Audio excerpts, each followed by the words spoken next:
चलो देखो यहाँ पे ये कोऑर्डिनेट ज्योमेट्री का क्वेश्चन है, ठीक है। क्वेश्चन में कर रहा है y का वैल्यू निकालना है। किसका निकालना है? y का। और p और q का बिंदु दिया हुआ है, कोऑर्डिनेट दिया हुआ है, ठीक है। और इसके बीच का जो दूरी दिया हुआ है वो 10 मात्रक या 10 यूनिट दिया हुआ है। कितना दिया हुआ है जी? 10 मात्रक दिया हुआ है। मतलब p और q के बीच का दूरी कितना दिया हुआ है? 10 मात्रक। यहाँ तक समझ में आ गया? अब यहाँ देखो x1 कितना मानेंगे? 2। अब y1 जल्दी बताओ?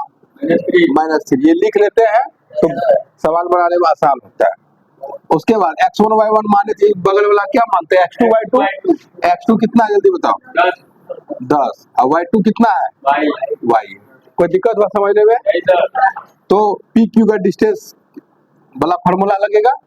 p q का क्या होगा? x2 माइनस x1 का whole square plus y2 minus y1 का होल स्क्वायर। इस पूरे पे क्या होगा? रूट होगा। यहाँ तक समझ में आ गया सबको? अब बताओ ये पी क्यू यहाँ से यहाँ तक का डिस्टेंस कितना दिया हुआ है? 10 दिया हुआ है। तो यहाँ पे क्या रखेंगे मान? 10। अब यहाँ चलो वैल्यू पुट करते हैं। x2 कितना है तुम्हारा? 10। x1 कितना है? 2। 10 में 2 का स्क्वायर प्लस y2 y ही है। y2 क्या है? और y1 कितना है? -3। तो माइनस माइनस क्या करेंगे? प्लस कर देंगे। यहाँ तक समझ में आ गया सबको? अब यहाँ देखो 10 में 2 गया 8 का स्क्वायर। अब a प्लस बी का होल स्क्वायर हुआ 1 जी। इसको हम लोग सॉल्व करते हैं तो क्या करेंगे?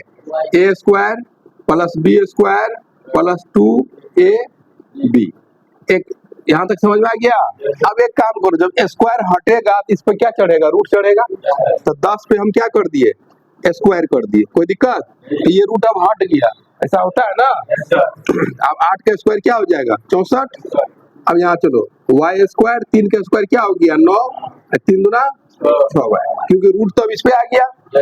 10 का स्क्वायर कितना होता है जी? 100 होता है। समझ में आ गया बढ़िया से? अब यहाँ चलो इसको हम लोग क्या करेंगे? जोड़ेंगे। 64 और 9 को जोड़ेंगे कितना होगा? 73 plus y square plus 6y। यहाँ तो कोई दिक्कत हुआ? नहीं हुआ। अब एक काम करते हैं, सबको इस साइड लेते आते हैं। यहाँ देखो 173 प्लस इधर आएगा, y स्क्वायर प्लस इधर आएगा, 6y प्लस इधर आएगा। यहाँ बराबर क्या बचा?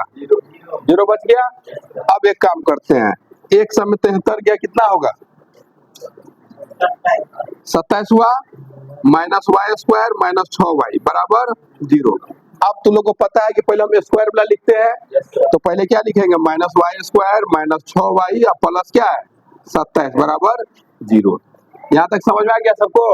अब यहाँ आगे में माइनस साइन नहीं होना चाहिए, इसको हम साइन को चेंज करेंगे। माइनस y स्क्वायर को प्लस में कर दिए, y स्क्वायर ये माइनस 6y है तो प्लस में हो जाएगा, क्या हो जाएगा? 6y। 27 प्लस में इधर आएगा तो माइनस 27 बराबर 0। समझ में आ गया? अब 27 का एलसीएम लेके 6 कितना पुराना है? 6 पुराना है। 9 तिया 27, 9 में 3 गया 6। गुणनखंड करेंगे ना जी? y square 9y minus 3y minus 27 बराबर 0। अब यहाँ चलो y कितना का काम पहले एक बार करेंगे, y का मान रखेंगे, y रखे तो y प्लस 9 या माइनस 3 रखे कॉमन लिए तो y माइनस माइनस प्लस 3 नमा 27 बराबर 0। यहाँ तक समझ में आ गया सबको? अब y प्लस 9 दो बार है तो एक बार कॉमन ले लिए। यहाँ क्या बचा? y माइनस 3 बराबर 0। y प्लस 9 बराबर 0। यहाँ क्या बचिया? y माइनस 3 बराबर 0।